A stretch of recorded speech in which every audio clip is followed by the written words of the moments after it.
Live on CNN, Kaitlan Collins shouted at Congresswoman Jasmine Crockett, "Get out of my studio." But Crockett didn't flinch. She stood, unhooked her mic, and delivered a line so devastating the control room froze. What made a seasoned anchor lose control? And why did Crockett's calm reply echo across the nation? This wasn't a debate. It was a reckoning. Before we get to this explosive moment, tell us where you're watching from. And if you believe truth still matters, hit subscribe. We've got another jaw-dropping story coming tomorrow. The tension had been mounting for 10 minutes, but nothing prepared America for what happened next. On a sleek set bathed in red and white studio lights, Kaitlan Collins sat rigid behind the CNN desk. Her jaw was clenched. Her eyes, wide with frustration, darted toward the monitor as Congresswoman Jasmine Crockett James quickly explaining the real-world impact of cutting federal funds for police oversight boards. Collins tapped her pen harder against the desk. The audience could sense it.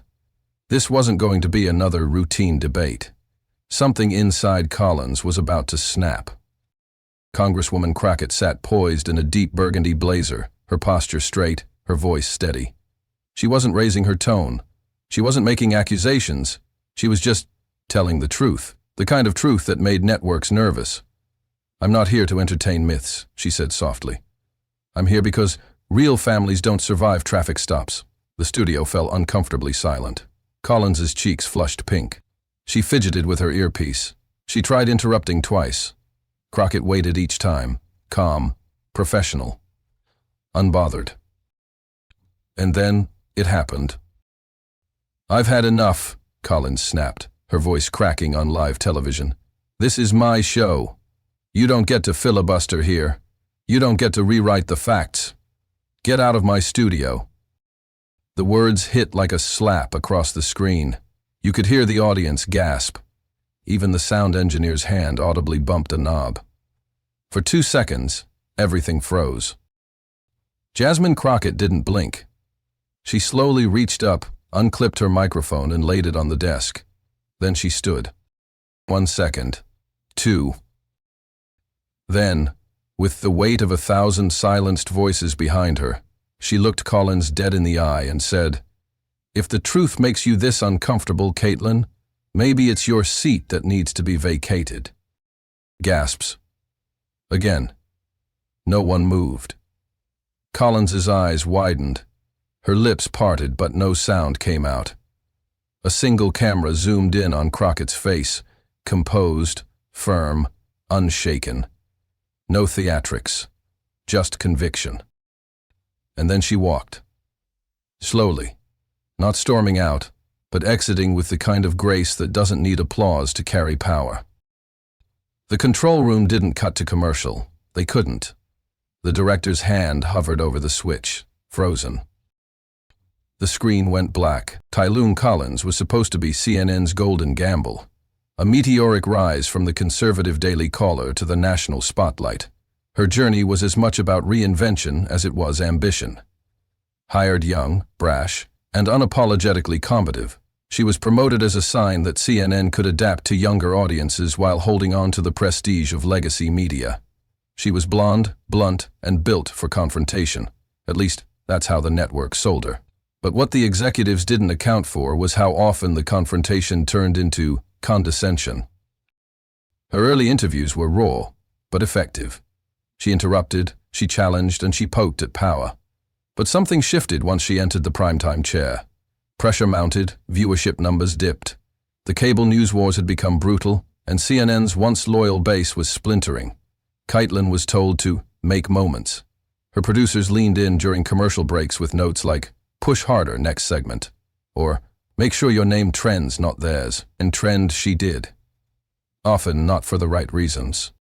Clips began circulating on Twitter of Collins cutting off guests, especially women of color, mid-sentence. In one now viral exchange, she told a sitting congresswoman, "That's not what I asked," just seconds into the lawmaker's reply. It wasn't always overt, but the pattern was there. Critics accused her of performative assertiveness, mistaking dominance for journalism. Her defenders claimed she was just doing her job, but the moments that stuck with audiences weren't her questions. They were her actions. They were her silences after she'd shouted someone down. Behind the scenes, Kaitlan was under pressure. CNN's leadership, rocked by scandal, reorganizations, and ratings collapse, wanted something they hadn't had in years: virality with credibility. The result was a host constantly walking a tightrope between command and chaos.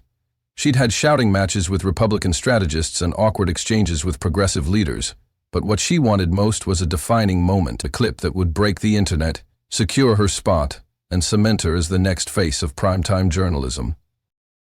So when the producers pitched her a segment on the future of police record and said they'd booked Congresswoman Jasmine Crockett, smart, poised, viral, Kaitlan didn't hesitate. She saw an opportunity. But not for conversation, for confrontation. The prep notes were thin. She barely reviewed Crockett's legal record. Instead, she focused on framing, "Make it a policy debate," her chief producer said. "But don't let her dominate. You need to control the frame." What Kaitlan didn't realize was that Crockett wasn't coming to be framed. She came with facts, clarity, and a calm that couldn't be interrupted without consequence. And Kaitlan's fuse? It was already dangerously short. Jasmine Crockett had walked into hostile rooms before. Courtrooms where sheriffs stared her down. Committee hearings where microphones were cut mid-sentence. News segments where producers warned her, "Keep it tight, we're low on time," only to give her opponent twice the speaking space. But she had never walked into a set quite like this, under lights designed not just to illuminate, but to isolate. Before she was a congresswoman, Crockett was a civil rights attorney, one of the few black women in Texas who knew the law better than the judges she stood before. She built her career representing clients no one else would touch: tenants evicted without notice, students brutalized by school police, students locked up without probable cause. Her legal voice was sharp, but her strategy was sharper. She didn't yell. She cited. She didn't posture. She produced receipts. When she entered Congress, her demeanor didn't change, only her platform did.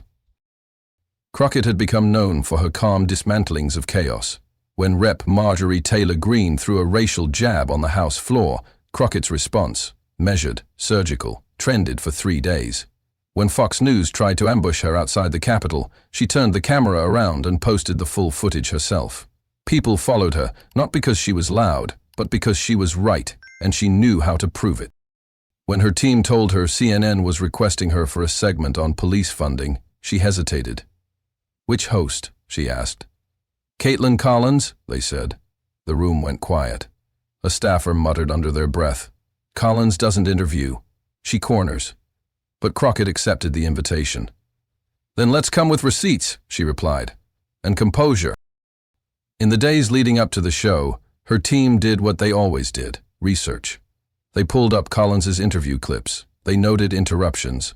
They clipped the segments where Collins repeated Fox-style framing of defunding police without defining it. They cross-referenced Crockett's own legislative work, proposals for community oversight boards, expanded mental health crisis teams, and audits on qualified immunity payouts. "She's going to reduce it to a slogan," a staffer warned. "Then I'll elevate it to a conversation," Crockett responded. Before the taping, Crockett stood in the green room in silence. She wasn't reading cue cards. She wasn't rehearsing lines. She was breathing, preparing for a room that wouldn't expect her to win, preparing to respond not to noise but to fear, because that's what media outbursts usually were, a reaction to losing control.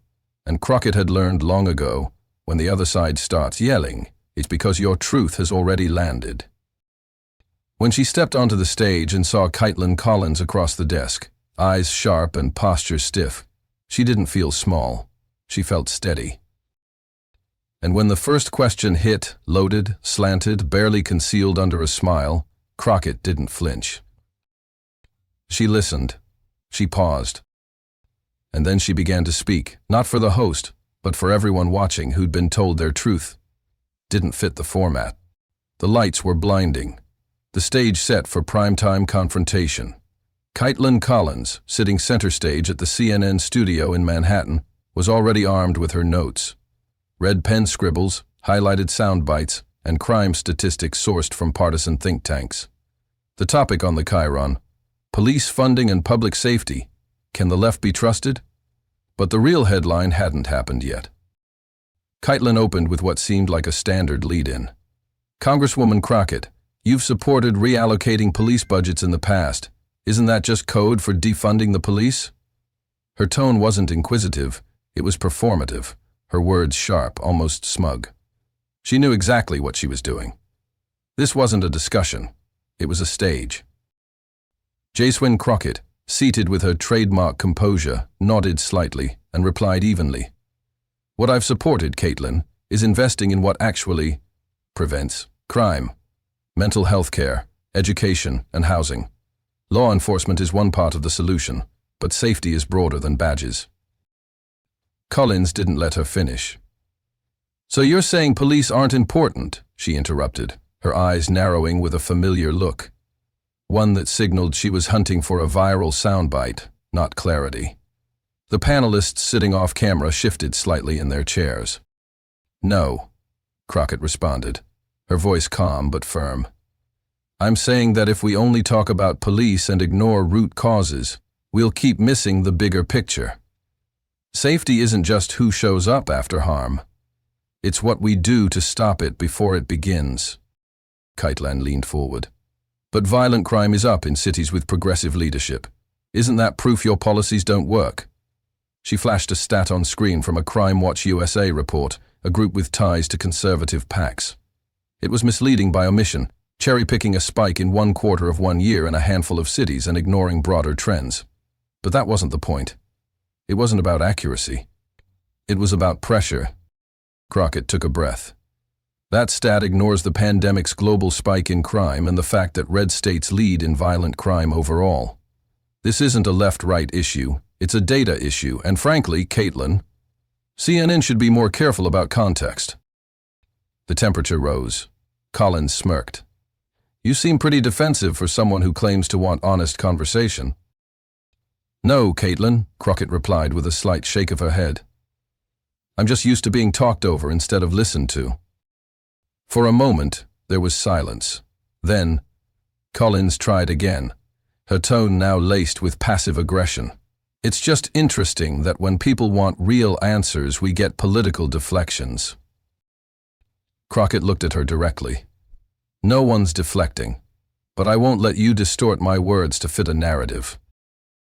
Offstage, a producer whispered, She's staying too calm. Kaitlan's pushing harder than usual. And she did. Congresswoman, is it your position that police are the problem? That was the moment. Crockett didn't blink. She folded her hands. It's my position that a system can be broken and still be full of people trying to do the right thing. I'm fighting for the people and the officers who want better. The baiting continued, but Crockett never bit. Not yet. The tension in the studio was no longer just under the surface. It pulsed through every camera angle, every shift of a crew member behind the scenes. Kaitlan Collins wasn't just hosting, she was performing. And like every performance with a script, she was determined to deliver her climax. With her jaw tight and fingers twitching her pen, Collins leaned back in her chair, as if casually sizing up her next line of attack. Let's cut through the activist rhetoric, she said, eyes narrowing. Congresswoman, are you comfortable saying, clearly, that you support the police? Jasmine Crockett's lips pressed into a line before parting. I support law enforcement that's accountable, that serves and protects all communities, not just some. I've stood beside officers. I've worked cases where justice depended on their integrity, but I will not pretend that accountability equals disrespect. Kaitlan didn't flinch. But when you vote against increased police budgets, when you call for reforms that some say tie officers' hands, how is that not turning your back on the people who keep us safe? Crockett's patience showed in every syllable. Kaitlan, you don't support people by ignoring their failures. You support them by helping them get better. That's what reform is. Collins cut her off sharply. You didn't answer the question. Do you support the police or not? Jasmine looked at her calmly. I support justice, full stop. That includes police when they're upholding it and accountability when they're not. The air in the studio felt electric, everyone waiting for the moment the fuse might finally burn out. Kaitlan's tone shifted, She leaned forward. You've marched with groups that have chanted anti-police slogans. You've shared articles accusing departments of systemic racism. Are you saying you're proud of those associations? Crockett raised an eyebrow. I'm saying I've stood where injustice was happening. That's not anti-police. That's pro-people. And it's the job of a public servant to listen, even when it's uncomfortable. The shift came like a slap. Kaitlan's eyes narrowed. She raised her voice. Not quite a shout, but loud enough to silence the hum of the studio. So let's be real here. You hate law enforcement. You don't trust them. Why don't you just admit it? That was the line. That was the turn. Jasmine's expression didn't crack. She didn't yell. She didn't fumble. She simply responded evenly. I've defended officers in court. I've sat beside families who lost them. And I've also held bad ones accountable. That's not hate. That's leadership. But Kaitlan was no longer listening. She slammed her note card on the table. Then why don't you just get out? A gasp from a floor manager. A hard swallow from one of the panelists. Even the control room paused, unsure if this was still live debate or a breakdown. Crockett blinked once. Then slowly, deliberately, she reached for her microphone pack. No one moved. Kaitlan stared like she didn't quite believe what she'd just said. Jasmine stood.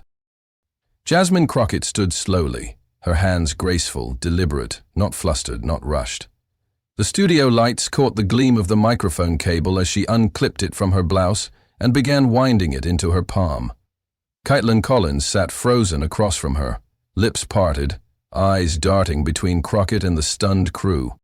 Silence. That kind of silence that doesn't beg to be filled, but demands to be respected. The kind that makes time feel heavy. A sound technician dropped his pen. A producer behind the glass mouthed to cut the feed. But no one moved fast enough. Crockett didn't shout. She didn't plead. She spoke as if reading from an inscription carved in stone. I will, she said, but remember this. When black women speak truth, your ratings spike. She didn't need to raise her voice. The gravity in the room made every syllable louder. It echoed not just off the studio walls, but off every ear that had been waiting for a spectacle and instead got a reckoning. Kaitlan opened her mouth, then shut it again, her jaw clenched. Her script was over, and Crockett had just rewritten the ending. The cameras kept rolling. Crockett turned toward the exit. A camera operator instinctively followed her, unsure whether to keep recording or power down. She didn't storm off. She didn't cry. She walked the way lawyers walk after winning the kind of case that changes precedent. Producers behind the glass were scrambling. One shouted, "Cut to break! Cut to break!" Another whispered to a floor manager, "This is going viral." Now. The broadcast cut to a preloaded commercial reel. But it was too late. The internet had already caught it. Screenshots of Collins yelling, Crockett standing tall. That final line, already clipped, uploaded, yes, and retweeted by the time the broadcast returned. Back in the studio, Kaitlan sat frozen, staring at the empty chair across from her. Someone handed her a new note card. She didn't even look at it. She reached for her water, missed the glass, and finally muttered into the camera, "We'll be right back." But the story had already left the building. That clip, 60 seconds of Grace under fire, would dominate the next 24 hours of media coverage. No theatrics, no raised voices, just one woman dismantling an ambush with a sentence. And across the country, viewers didn't see an exit, they saw an entrance. The second Jasmine Crockett stood up and calmly delivered the line heard around the world. America lit up. The clip, Kaitlan Collins yelling, "Get out of my studio!" followed by Crockett's unbothered response, spread like wildfire across every platform. Within minutes it was reposted on Twitter, TikTok, YouTube Shorts, and Instagram Reels. It wasn't just a moment, it was a cultural rupture, a mic drop without theatrics. Storm, delivered with silence. The first hashtag to dominate was Crockett Calm. TikTok users paired the clip with soundtracks from Kendrick Lamar's All Right and Nina Simone's Mississippi Goddamn. One creator simply captioned the video, "When they go low, she stays grounded." Then came CNN meltdown, and soon after, Crockett mid-hook. "Who's the journalist again?" one meme asked. Another read, "When the host loses the plot, the guest writes history." Black Twitter erupted like a sermon choir. Activists, attorneys, and cultural commentators declared Crockett's restraint a new standard for public discourse. "She didn't escalate," one user posted. "She elevated." Another tweet, "That's how you walk out. That's how you command space," gathered over 500,000 likes and became a motto repeated across podcasts, talk shows, and even graduation speeches. A moment tapped into something much deeper than media criticism. It became a symbol of every moment a black woman had been told she was too loud just for telling the truth. In churches across the South, preachers incorporated Crockett's words into Sunday sermons. "Truth doesn't have to shout to be felt," one pastor in Atlanta told his congregation, holding up his phone with the clip paused at Crockett's face. "This is what dignity looks like under fire." In salons and barbershops, the conversation turned quickly from, "Did you see that?" to, "Why does it take that much composure to be heard?" Even outside political spheres, the moment found resonance. High school debate teams reenacted the confrontation to discuss power dynamics and rhetorical poise. Law professors used it in classrooms to highlight courtroom decorum and gendered expectations. One Georgetown student posted a TikTok saying, "We now begin every moot court with the Crockett principle. Stay calm, stay ready, say black." Teachers shared the clip with students in media literacy lessons. Therapists referenced it in sessions on boundaries and gaslighting. Across Reddit forums, people recounted workplace stories where they'd been talked over or dismissed and found catharsis in Crockett's calm refusal to play by those rules. One viral Reddit post read, "I've spent 10 years trying to shrink myself to be heard. Jasmine Crockett just showed me another way." What struck most viewers wasn't just what Crockett said. It was how she said it. She didn't raise her voice. She didn't argue. She didn't even pause to match the chaos around her.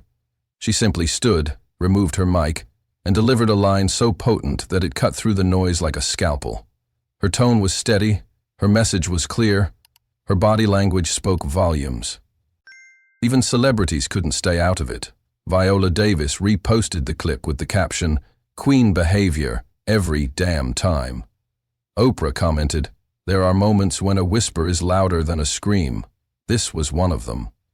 Ava DuVernay declared it required viewing for anyone who's ever been silenced in a meeting.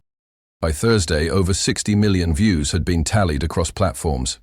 Edits of the moment appeared in anime mashups, gospel montages, and even slow-motion analysis videos breaking down every glance, breath, and movement. One YouTube creator called it the most disciplined takedown ever broadcast live. For many Americans, especially women and people of color, the moment transcended television. It wasn't about CNN anymore. It wasn't even about politics. It was about space, about respect, about what happens when a person refuses to be baited, refuses to be broken, and simply walks away with the truth on her tongue and millions behind her. The silence after Collins shouted wasn't empty. It was full of reckoning. The media wasn't ready for the firestorm. Within hours of the clip going viral, CNN producers were flooded with calls, from reporters, rival anchors, and even internal staff. No one could ignore what had happened on Kaitlan Collins's show, and no one agreed on how to spin it. While the clip was racking up millions of views, CNN was paralyzed. Their flagship host had yelled on live TV, their guest had walked out in silence, and the world was watching. Ms. NBC didn't waste time. On her prime show, Joy Reid opened with a freeze frame of Crockett calmly removing her mic. "This," she said, "is what grace under pressure looks like. It's also what happens when people are tired of being tone-policed for telling the truth." Rachel Maddow followed up with a segment titled, "When the host breaks and the guest holds power." The tone wasn't just sympathetic, it was celebratory. Even The View dedicated an entire episode to dissecting the moment. Whoopi Goldberg leaned back in her chair, shaking her head. "I've been on TV a long time," she said, "and I've never seen a journalist lose it like that. That wasn't interviewing. That was unavering. Sonny Hostin added. And the guest? She didn't shout. She didn't flinch. She left with her dignity intact. That's the clip with her dignity intact. That's the clip we'll be showing in media ethics classes. Meanwhile, CNN remained conspicuously quiet. They issued a short corporate statement through a PR email. CNN supports dynamic and passionate discussion. Our hosts are empowered to challenge perspectives and encourage rigorous dialogue. No mention of Collins. No mention of Crockett. No apology. No apology. The silence was louder than any broadcast. But the rest of the media wouldn't let it go. The Atlantic published a blistering op-ed titled, "Respectability Politics Just Died," on live TV. The Washington Post ran with the calm that shattered the studio. Even Politico jumped in with a feature about the gendered dynamics of media conflict, arguing that Collins' loss of composure reflected deeper issues of power, race, and control in broadcast journalism. Legal experts weighed in, praising Crockett's control as a masterclass in de-escalation. Constitutional scholars analyzed her statements about police funding and voting rights, noting how she remained legally precise despite Collins' emotional provocation. Feminist writers likened the moment to the archetype of the angry black woman, only this time flipped on its head. Crockett refused the label. She didn't become the stereotype. She held the mirror up to it. H79 shows turned the moment into monologue gold. Trevor Noah said, "CNN says they want passionate conversations. They just didn't expect to get out-debated by someone with actual facts." Stephen Colbert played the clip on loop, smirking as the mic unhooked. "I've seen smoother exits, but never ones this effective." Even Jimmy Fallon, usually more cautious, commented, "She left the interview and took the internet with her." Podcasts from every corner of the political spectrum scrambled to book experts on race, media, and public discourse. On Crooked Media, one guest put it bluntly, "This wasn't just a meltdown. It was a reset. The old rules of who controls the narrative? That's over." On NPR's Code Switch, a journalist called it a high-wire act of emotional intelligence. In journalism schools, professors rewrote lesson plans overnight. Columbia, NYU, Howard all added the segment to upcoming lectures on media ethics. One syllabus titled it, "Case Study When the Host Becomes the Headline." Students dissected Collins' interruptions, Crockett's measured tone, and the cultural dynamics at play. It was no longer just about the news. Inside CNN, morale fractured. Some staff defended Collins, citing stress and ratings pressure. Others were furious. "We lost control," one senior producer admitted anonymously. "And we lost the trust of a key audience." Rumors circulated that senior leadership had urged Collins to shift tone. But her brand had already taken a hit. She wasn't just the interviewer anymore. She was the story. Meanwhile, Crockett's influence skyrocketed. She was invited onto PBS to discuss public discourse, then booked for a double-segment interview on MSNBC's The Readout. Her social media following tripled in 5 days. Editorials praised her not for being perfect, but for being composed, focused, and fearless in the face of chaos. The question hanging over every newsroom now was simple. Who really won that interview? And the answer on every platform in every corner of the country was no longer in doubt. By Monday morning, the storm had fully engulfed Kaitlan Collins. While CNN attempted to ride out the media chaos with silence, Collins' own team scrambled for a response. Internally, tempers flared. A Leggett Slack message from one of her segment producers said it plainly, "This isn't a PR problem, this is an identity crisis." The network had positioned Collins as its rising star, a sharp interviewer unafraid to challenge political figures. But the viral clip didn't show sharpness, it showed loss of control, and viewers weren't forgiving. The once celebrity hallmark of Collins' style, her persistent interrupting questions, was now seen as antagonistic, especially when juxtaposed with Crockett's quiet authority. In damage control mode, Collins' spokesperson issued a statement to Axios. Kaitlan was caught off guard by the unexpected tenor of the interview. She respects Congresswoman Crockett and regrets if her tone distracted from the substance. But the apology didn't land. It wasn't even an apology. It was deflection. And the internet wasn't in the mood for spin. Meanwhile, Crockett stayed silent, strategically so. Her only public statement was a pinned post on X. Truth doesn't need volume. 3 words. No shade, no dragging, just a reminder. That tweet was liked over 2.8 million times in 2 days, with comments from celebrities, educators, and even former White House aides calling it the most succinct summary of the moment. Behind the scenes, CNN leadership debated their next steps. Some executives argued for letting the controversy blow over, hoping the news cycle would move on. Others pushed for a sit-down interview between Collins and Crockett to reclaim the narrative. But no one had spoken to Crockett, and her team wasn't returning calls.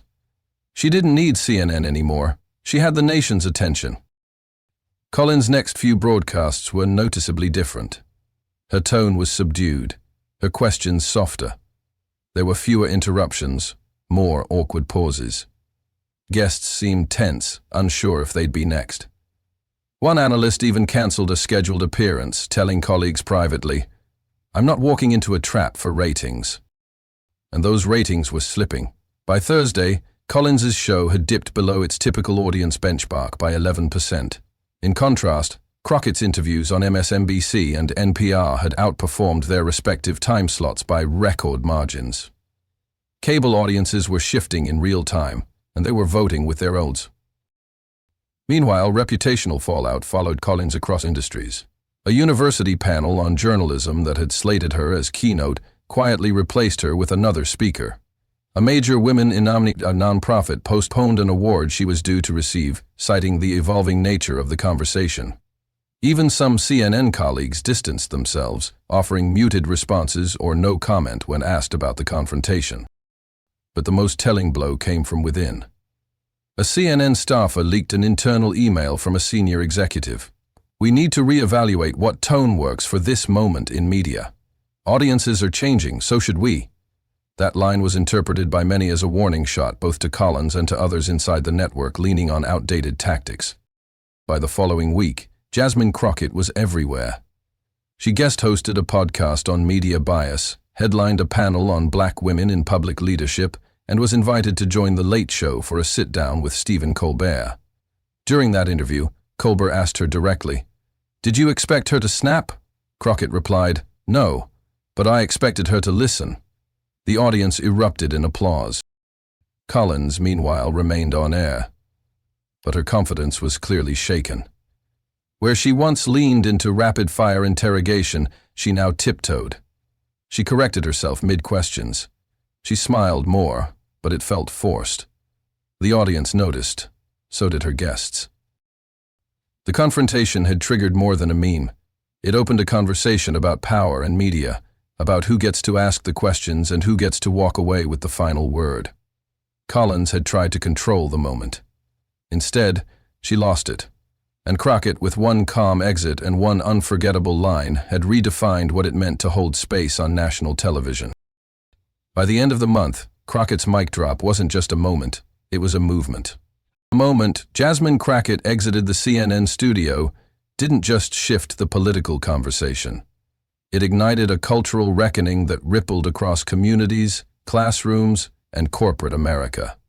Across the country, her now iconic phrase, "When Black women speak truth, your ratings spike," had gone from trending topic to rallying cry. In beauty salons in Baltimore and lunchrooms in Chicago, the confrontation became shorthand for something deeper. Black women who had long been told to tone it down or watch their attitude finally saw a moment that validated what they'd been living for decades. Social media was flooded with real stories. Workplace meetings where they were talked over, school boards where they were dismissed, courtrooms where they were dismissed, courtings where they were dismissed. And they weren't just venting anymore, they were connecting. The phrase, "Crockett calm," was printed on t-shirts, mugs, and tote bags. Etsy shops couldn't keep up with orders. At HBCUs, the clip was shown during orientation week, followed by full group discussions on voice, authority, and the politics of volume. This wasn't just about Jasmine, one Spelman student tweeted. It was about every time we chose restraint over rage and still got labeled angry. Hollywood responded too. Ava DuVernay retweeted the clip with the caption, "This is what poise looks like under pressure." Shonda Rhimes shared it, adding, Every script I've ever written just got outdone by this real-life moment. It wasn't performative praise. It was recognition that Crockett's calm wasn't just a reaction, but a form of mastery. Teachers assigned essays. Professors created modules. One UCLA media studies professor opened her class with the question, who was actually in control of that conversation? Her students didn't hesitate. It wasn't the one behind the desk. In churches and community centers, the confrontation became a modern parable. Sermons used it as metaphor, about not letting others define the terms of your presence. One reverend in Birmingham closed his Sunday message with, "When they shout, God sends you to whisper." Brands tried to hop on the wave, but most were quickly rebuked. A coffee company tweeted, "Stay calm like Crockett," and was immediately ratioed with comments asking how many black women sat in their executive boardroom. The public wasn't here for commodification. They were here for clarity. And then came the music. Several hip-hop producers sampled Crockett's voice, layering it between beat drops or overspoken word verses about dignity and control. A remix hit number 7 on the iTunes hip-hop chart in less than 72 hours. It wasn't a joke. It was testimony. What began as a studio outburst became a cultural shift. Crockett didn't scream. She didn't storm out. She walked out, on her own terms, and America followed. While the culture embraced Crockett, the institutions she shook began to reel. CNN, once the unquestioned giant of televised news, found itself at the center of growing skepticism. Critics weren't just talking about Kaitlan Collins' conduct. They were questioning the very format of how media interrogates power. By the end of the second week, advertisers were quietly asking questions. 2 companies paused campaigns slated to run during Collins's segment, citing concerns about alignment with brand values. CNN executives tried to reassure them privately, but the unease was real. One media buyer told Ad Age, "When a host becomes the controversy, the segment becomes radioactive." Inside CNN, the tension was thicker than ever. Multiple staffers leaked memos describing crisis containment meetings. One anchor reportedly refused to appear on Collins' show without a producer present. Another declined to moderate a panel, citing ongoing instability in network tone. The ripple effect wasn't limited to one person. It infected the entire broadcast culture. Politically, things shifted too. Congresswoman Crockett's approval numbers soared among independents, particularly suburban women under 40. A new poll showed her favorability had jumped 12 points nationally. Political consultants started talking about Crockett not just as a force in Congress, but as a possible contender for national office. Capitol Hill took notice. At a Judiciary Committee hearing 2 weeks later, a Republican senator tried to cut Crockett off mid-sentence. The room braced, but this time he backed down before she even had to respond. That moment of silence, of deference, spoke louder than any comeback. Her calm had become its own form of power. Meanwhile, CNN scrambled to recover. The network pushed new branding campaigns about listening first and elevating all voices. But the audience wasn't buying it. Hashtags like "Listen Like," "Crockett," and "Mic Drop Moment" continued to trend. Ratings stayed flat. Collins, for her part, attempted a quiet comeback. She booked a sit-down with a prominent Republican senator known for combative interviews. But the energy was off. Every interruption was measured. Every question sounded hesitant. The audience could feel the shift. She wasn't leading the conversation anymore. She was trying not to lose it. The network eventually moved Collins to a rotating anchor role, still visible, but no longer the face of prime time. They never announced it officially. They didn't have to. Everyone understood. Meanwhile, Crockett's media profile continued to grow. She was offered a contributor slot on a Sunday political roundtable. She declined. Instead, she announced a new podcast focused on the intersection of race, media, and truth, produced independently, with no sponsors at first, just her voice. That was enough. One moment had changed everything, not with shouting, not with scandal, but with stillness. Sometimes the loudest voice in the room isn't the one that wins, it's the one that refuses to shout. Jasmine Crockett didn't storm out. She didn't trade insult for insult.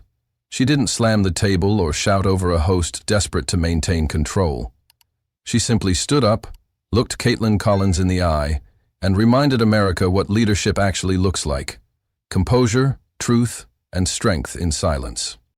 That moment wasn't just television, it was a mirror. A mirror held up to every institution that polices tone instead of addressing injustice. A mirror for every woman told she's too passionate.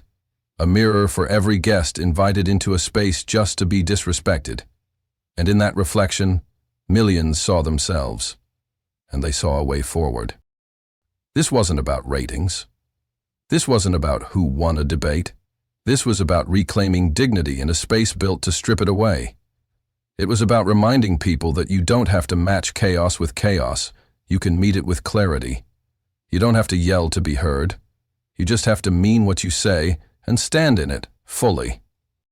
Crockett's exit wasn't an escape. It was a declaration. And the echo of her calm has been louder than any headline Collins has ever written. It shook a network. It inspired a movement. It shifted the axis of power in a room that thought it could bully its way into control. And now, it's up to us. If you've ever been dismissed for being too direct or told to watch your tone while others got away with hostility, this story was for you. If you believe media should amplify truth, not shout over it, this story was for you. If you're tired of performative outrage drowning out lived experience, tired of polished smiles hiding contempt, tired of hosts who want spectacle instead of substance, then we need you. Because this wasn't just a viral moment. It was a line in the sand. So if you're with us, if you believe truth deserves better than theatrics, if you believe calm is power, if you believe in voices like Jasmine Crockett's being heard without interruption, then help us keep this movement growing.